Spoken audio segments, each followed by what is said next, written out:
इधर से निकाल लेंगे फिर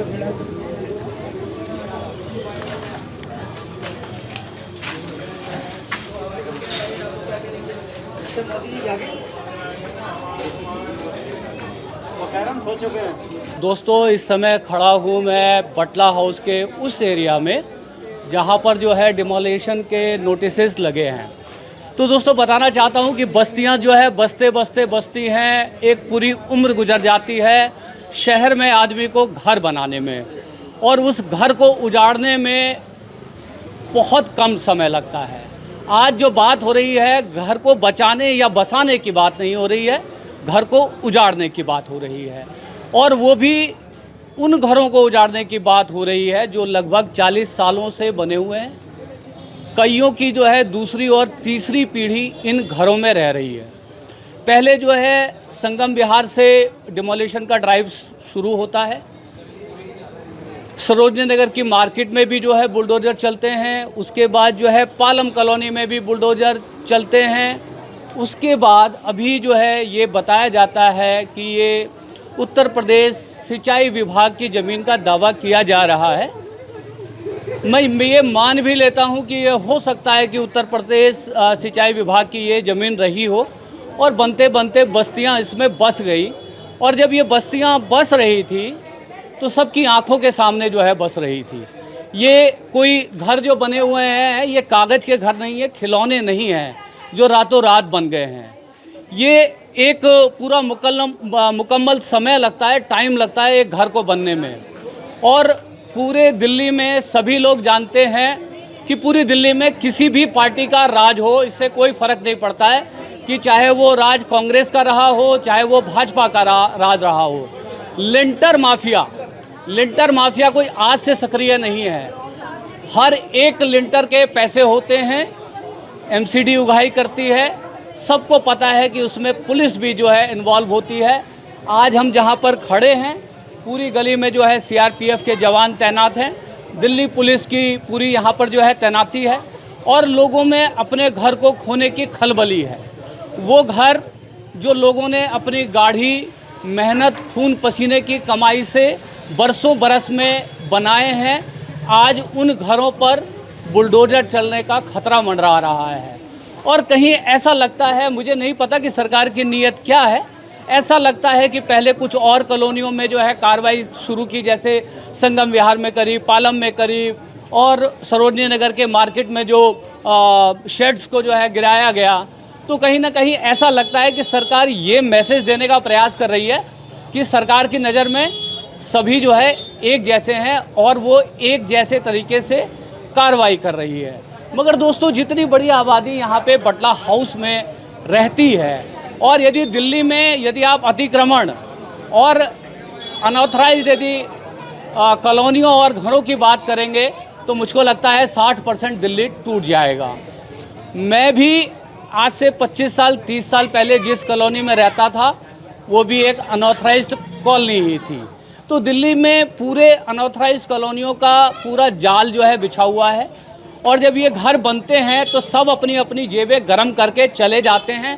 तब कोई यहाँ ये बताने के लिए नहीं आता कि ये उत्तर प्रदेश सिंचाई विभाग की ज़मीन है, या जो है ये डीडीए की ज़मीन है, या ये जो है एमसीडी की ज़मीन है, या ये यमुना का डूब क्षेत्र है। जब घर बन जाते हैं, उसमें पीढ़ी की पीढ़ियाँ रहने लगती हैं, तब अचानक एक दिन सरकार की नींद टूटती है कि हमारी ज़मीन पर कब्जा हो गया। अरे साहब, जब कब्जा हो रहा था तब क्या आप चद्दर तान कर सो रहे थे? तब आपकी अफसरशाही क्या कर रही थी?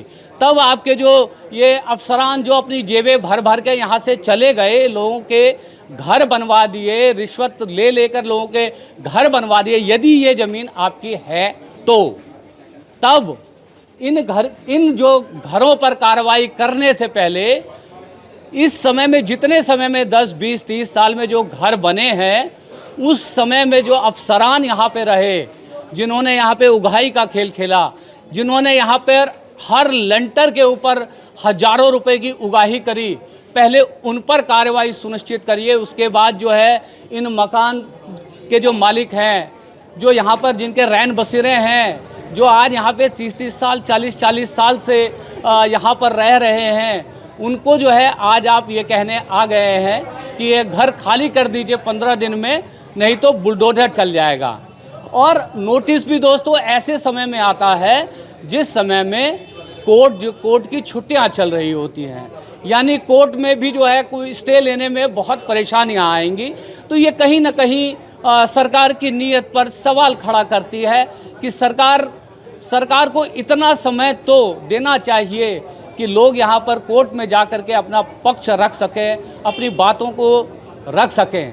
आप देखिए यहाँ पर जो आप यदि मकान देखेंगे, कितने ऊंचे ऊंचे मकान बने हैं, इतने सारे मकानों को जो है आप तोड़ देंगे, ताश के पत्तों की तरह ढहा देंगे, क्या ये संभव है?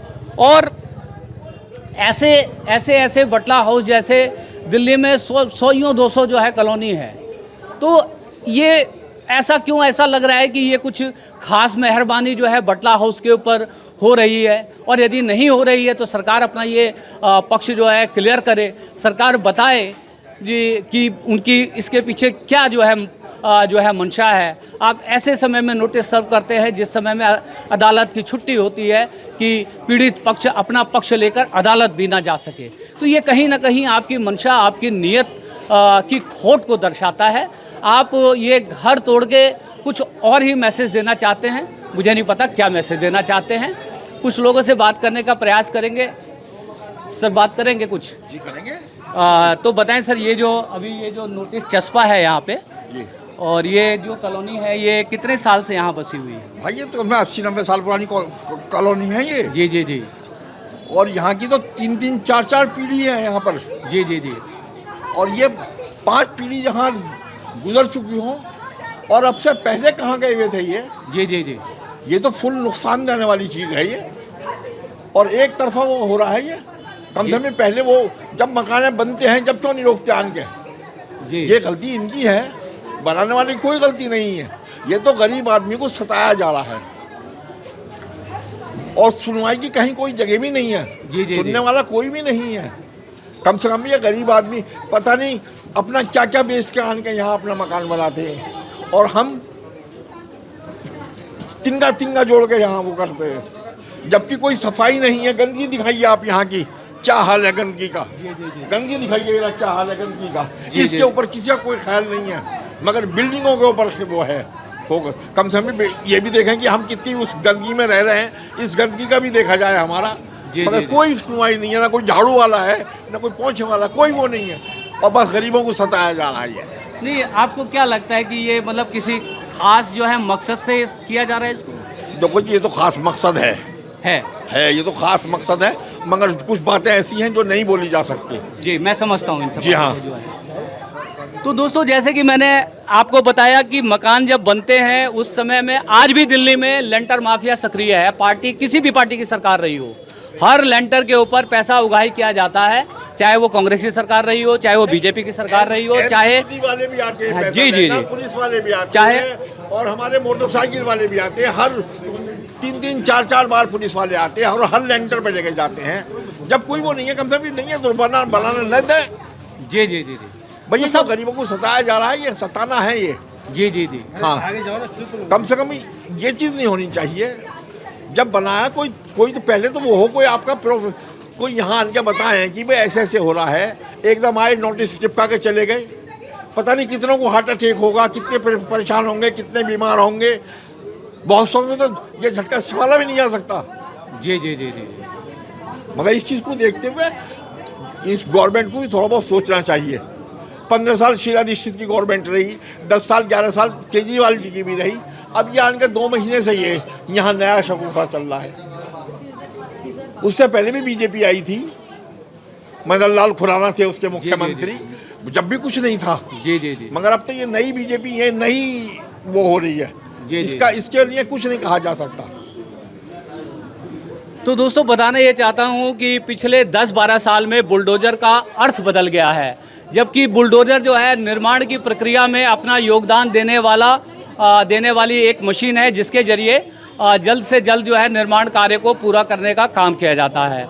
मगर अब जो है बुलडोजर सजा देने की एक मशीन बन गई है, और आपने जगह जगह पर देखे होंगे कि किस तरह से बुलडोज़र का इस्तेमाल किया जाता है। किसी एक परिवार में किसी का एक बच्चा यदि बिगड़ जाता है, उससे कोई ऐसी गलती हो जाती है, तो उस गलती की सज़ा जो है उस पूरे परिवार को भुगतनी पड़ती है, बुलडोज़र चला दिया जाता है।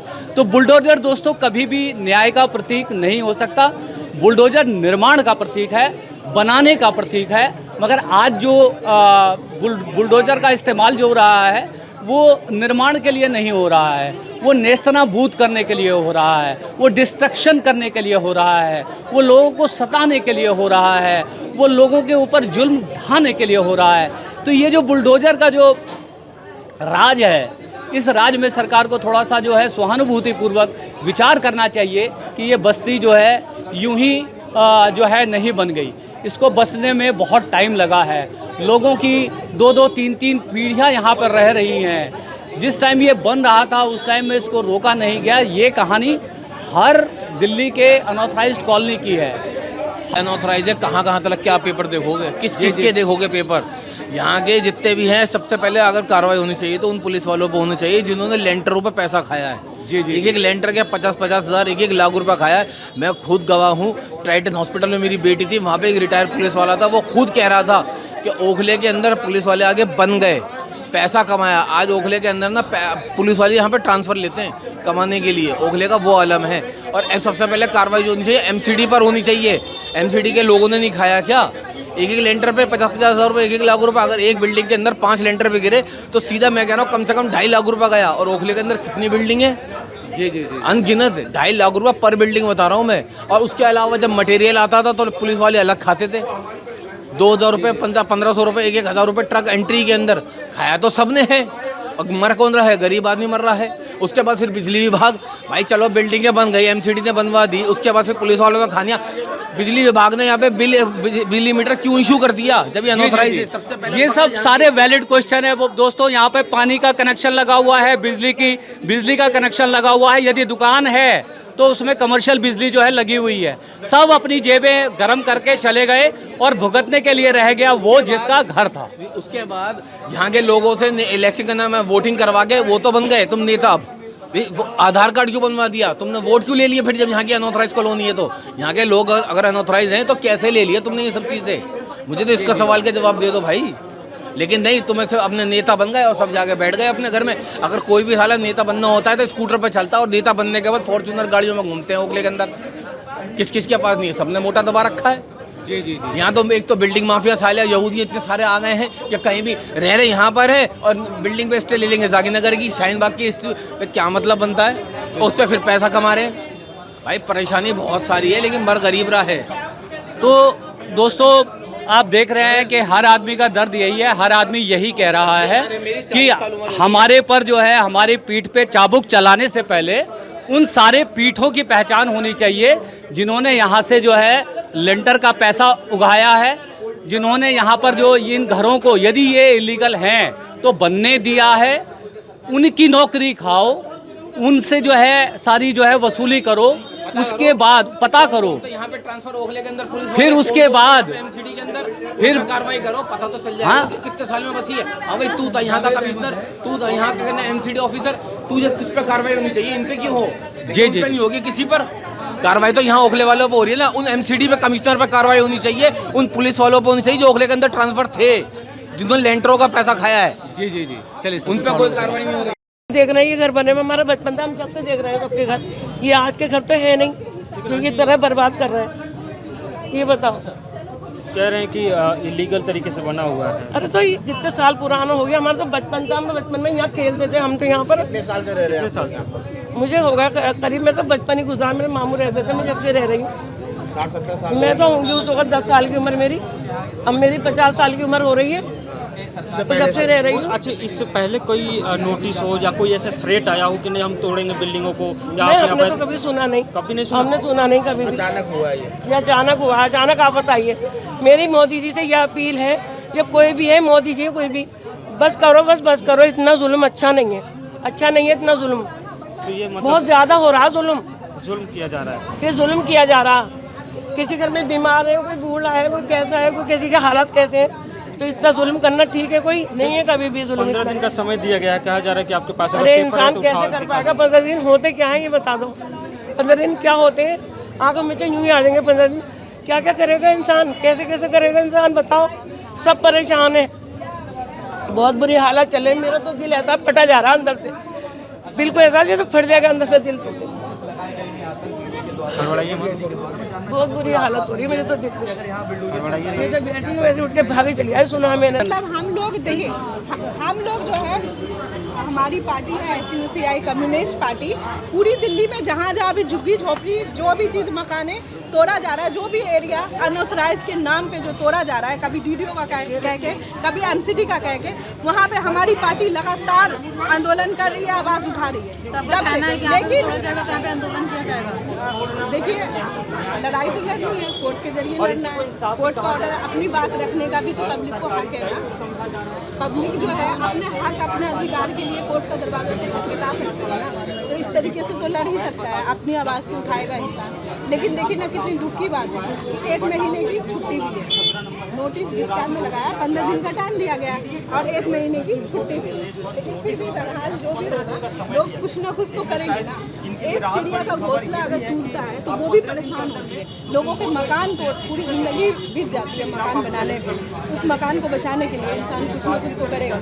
उनके साथ हमारी पार्टी लगातार खड़ी है और खड़ी रहेगी। हम किसी का क्या है नहीं है, किसी का पर्सनल उसमें नहीं हम आए हैं, और हम सिर्फ हमारी पार्टी उनके साथ खड़ी है जिनका मकान तोड़ा जा रहा है, उनके गम में हम शामिल हैं। जिस तरीके से होगी हमारी पार्टी उनके हर तरीके से हर लड़ाई में खड़ी है। मैडम एक चीज़ खाली बताइएगा थोड़ा सा मेरे को, ये जिस टाइम में जो अभी हालांकि आपने बोला है, मगर फिर भी मैं थोड़ा क्लैरिटी से बात चाह रहा हूँ। सबसे पहले तो आप कम्युनिस्ट पार्टी ऑफ इंडिया से हैं?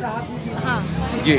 सॉलिडेरिटी में यहाँ पे आए हैं? Social SUCI communist party. अच्छा, SUCI कम्युनिस्ट पार्टी से।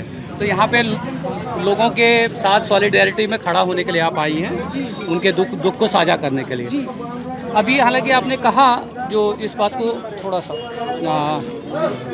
क्या ये जो नोटिस का जो टाइमिंग है, ये जिस समय में ये नोटिस सर्व किया गया है, इसके पीछे कोई खास स्ट्रेटेजी दिखाई देती है सरकार की? जी, साफ साफ दिख रही है कि ये पूरी प्लानिंग के साथ स्टडी, पूरी इनकी जो है प्लानिंग है बहुत लंबी तौर से। हमें तो दिख रहा है कि अचानक से आई है, लेकिन ये अचानक से नहीं है, फुल प्लानिंग के दौरान ये आई है, जिससे कि पब्लिक जो है कोर्ट का भी दरवाज़ा खटखटाए तो उनको कामयाबी ना मिले, नाकामयाबी ही मिले। क्योंकि जाहिर सी बात है जब छुट्टी है, कोर्ट बंद है तो नेचुरल सी बात है कि स्टे जो है नहीं जो है मिल पाएगा। नहीं मिल पाएगा। अच्छा, ये जो है बताइए कि क्या ये वही चल रहा है, फिर वही दोबारा नैरेटिव गढ़ने की कोशिश हो रही है जो पूरे देश में एक नैरेटिव हिंदू मुसलमान का गढ़ा जाता है? क्या ये वही दोबारा से नैरेटिव को गढ़ने की कोशिश हो रही है क्या? कहीं ना कहीं ये देखिए, ये सरकार की जो नीति है ना, वो ज़्यादातर इन्हीं सब मुद्दों पे है। उनको तो देखिए ना, वादा दावा करते हैं जहाँ पे झुग्गी वहीं पे मकान। झुग्गियों को तो मिटा ही दिया, जिनका मकान है उनको भी तोड़ रहे हैं। तो ये सरकार क्या कर रही है? ये सब चीज़ें करके जो है एक कहीं ना कहीं लोगों के अंदर ये पैदा कर रही है। और ये जो अफवाह जो फैलाया जाता है हिंदू मुसलमान वाला, उस अफवाह को जो है जोर, इन्हीं सब चीज़ों से जो है जोर मिलता है, मजबूती मिलता है, और ये अफवाह में लोग जो है उलझते हैं। तो हम तो ऐसा कुछ नहीं चाहते, क्योंकि हमने देखा पूरी दिल्ली में जहाँ पे हिंदू के कॉलोनी थे, हिंदू के मकान थे, उनके भी घर तोड़े गए। तो ये इस बात पे हम तो ये नहीं कहेंगे, लेकिन हाँ इस तरीके का जो है नहीं, मगर मैं आपको यहाँ पे रोक रहा हूँ। यदि हिंदुओं के भी घर यदि तोड़े गए तो क्या आप इस बात से मतलब इत्तेफाक रखते हैं कि सरकार जो है सबके साथ मतलब जो है बराबरी का व्यवहार कर रही है? नहीं, सरकार जो है, सरकार किसी की भी नहीं है। वो सिर्फ 5 लोग जो है उनके अडवाणी अंबानी जो है ना, उनके दोस्त, वो 5% लोग, उन्हीं की सरकार है, उन्हीं के हित में काम कर रही है। बाकी जो है 99% जो लोग हैं, जो मजदूर मेहनत कश लोग हैं, जो आम जनता है, उनके हक में ये काम नहीं कर रही है। आप ये कह रही हैं किसी ना किसी उसमें, चाहे वो हिंदू आए, चाहे वो सिख आए, चाहे वो मुस्लिम आए, कोई भी आए, उन सबको ये जो है सरकार सिर्फ टारगेट कर रही है, बर्बाद कर रही है, और कुछ नहीं है। जिस तरीके से हो उस तरीके से टारगेट कर रही है। चाहे उनका रोजगार छीनना हो, चाहे बच्चों के सरकारी स्कूल को प्राइवेट करना हो, चाहे वो नशा को बढ़ोतरी देना हो, चाहे वो लोगों के मकान तोड़ना हो, चाहे वो झुग्गी झोपड़ी तोड़ना हो, ये सरकार जो है सिर्फ और सिर्फ लोगों को जो है तोड़ना का काम कर रही है, लोगों को कमज़ोर बना रही है और लोगों को परेशान करने का काम कर रही है, इसके अलावा कुछ नहीं कर रही है। आप ये कह रहे हैं कि ये सरकार जो है क्रोनिक कैपिटलिज्म है उसको प्रमोट करने का काम कर रही है, उनके हितों को साधने की कोशिश कर रही है। जो इस देश में जो हम देखते हैं कि वेल्थ की जो इनइक्वालिटी है, जो आर्थिक असमानता है पूरे भारत में, वो उन सब चीज़ों को जो है और ज़्यादा जो है उन दरारों को बढ़ाने का प्रयास कर रही है, उन्हीं को बढ़ाने का प्रयास कर रही हैं। प्राइवेट जो उनके अडानी जी जो उनके दोस्त हैं मोदी जी के, तो उन जैसे लोगों के लिए एक मार्केट तैयार करके दे रही हैं, उनको जो है हर एक सुविधा दे रहे हैं। लेकिन जो दूसरी तरफ जो जनता है, जो उनको वोट देती है, जिताती है, जो उनको सत्ते में लाती है, उस पब्लिक के लिए ये सरकार कुछ भी नहीं है, कुछ नहीं कर रही है। तो दोस्तों कह रही थी ये कि जिनके वोटों से सरकार चुन कर के आती है, आज वो मतदाता इन गलियों में परेशान है, हैरान है, उनके घर टूटने की कगार पर हैं, न्यायालय बंद है, जाएं तो जाएं कहाँ, 15 दिन का समय है, इतने बड़े बड़े पक्के मकान हैं, कैसे हो पाएगा। तो बताया जाता है कि जो बहुत सोच समझकर ऐसे समय में नोटिस सर्व किया गया है जिस समय में अदालत बंद है। तो जब अदालत जब बंद हो तो यहाँ के लोग, यहाँ के मतदाताओं के मत से भी सरकार बनी है। यहाँ के लोगों ने भी हर किसी न किसी पार्टी को वोट दिया है। मुझे नहीं पता कि अमानुतुल्लाह खां यहाँ पे अभी तक आए हैं या नहीं आए हैं। इतनी जो है प्रचंड लहर में भी अमानुतुल्लाह खां साहब जो है यहाँ से जीत करके विधानसभा पहुँचे हैं। कुछ कर पाएँ या ना कर पाएँ, जिनके दिलों में दर्द है, जिनके सीनों पे जख्म लगा है, ये समय है यहाँ के जितने भी चुने हुए जनप्रतिनिधि हैं, चाहे वो पार्षद हैं, चाहे वो एमएलए हैं, चाहे वो एमपी हैं, उनको अपने जो है मतदाताओं के बीच में आकर के खड़ा होना चाहिए, भरोसा देना चाहिए कि वो उनके गम में बराबर के साझेदार हैं और उनकी बात को सरकार तक पुरजोर तरीके से पहुंचाएंगे। क्योंकि यहाँ पे जितने भी लोग खड़े हैं वो भारत के नागरिक ही नहीं, इस पूरी कॉन्स्टिट्यूएंसी के मतदाता भी हैं। तो सरकार से गुजारिश हमारी ये है कि ये जो आपके मतदाता हैं, ये जो भारत के नागरिक हैं, ज़रा इनकी भी पीड़ा को समझ लीजिए कि किस तरह से जो है पैसा खा के इस तरह की 50-100 कॉलोनियों को जो है दिल्ली में बसाया गया है। अपनी जेब गर्म करके सरकारी कर्मचारी चले जाते हैं और लास्ट में रह जाते हैं उन घरों में रहने वाले, उन बुलडोजरों को भुगतने के लिए, उन नोटिसेस को भुगतने के लिए। कैमरामैन अनिल दुफारे के साथ मैं हूं आपका होस्ट और दोस्त सुभाष चंद्र झा। बटला हाउस से इस समय मैं ये बात कर रहा हूं। अभी जो है पूरे रास्ते पे सीआरपीएफ तैनात है यहाँ पर और भारी संख्या में दिल्ली पुलिस की यहाँ पर तैनाती है। आप क्या सोचते हैं इस तरह की कार्रवाइयों के ऊपर? हम तो ये समझते हैं कि यदि कुछ भी गैरकानूनी है तो जब वो बन रहे थे तभी वो बनने नहीं दिए जाने चाहिए थे। अब जब बन गए उसके बाद जिन्होंने बनवाए वो तो साफ निकल लिए जेबों में पैसा डाल के, रह गए पीछे उन घरों में रहने वाले लोग इस दुख दर्द को भोगने के लिए। तो बताइए क्या सोचते हैं आप इस बारे में। बातचीत अच्छी लगी हो तो अब तक चैनल सब्सक्राइब नहीं किया हो तो कर लीजिएगा। हमारी बातों के ऊपर आप चाहें तो आप भी कुछ कमेंट कर सकते हैं। और आप ये समझते हैं कि सरकार की कान तक ये बात पहुँचे तो ज़्यादा से ज़्यादा लोग हमारे वीडियो को शेयर करके ज़्यादा से ज़्यादा लोगों में सर्कुलेट करिए, ताकि ये हमारे से छोटी छोटी आवाज़ें जो है एक बड़ी आवाज़ बनकर सरकार के कानों तक यहाँ के लोगों की गुहार जो है पहुँचा सकें।